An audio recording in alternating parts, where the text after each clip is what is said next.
So guys, putahin na ninyo, Mami Violeta Vlog. Ito na ang ginagawang stall na binaklas ng 2 beses sa Pitil. Ito yung mga dati na binaklas ng pangalawa. Ayan na. Ayan na sila. At ayan. Nakain kami sa labas, pinalinis ko na yung labas namin. Ayan, mga bakante pa kasi ginagawa pa ang pwesto.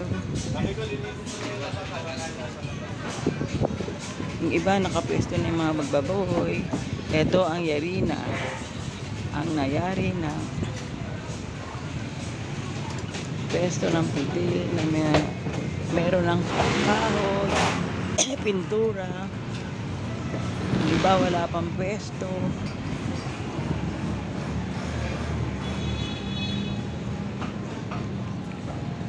Ayan.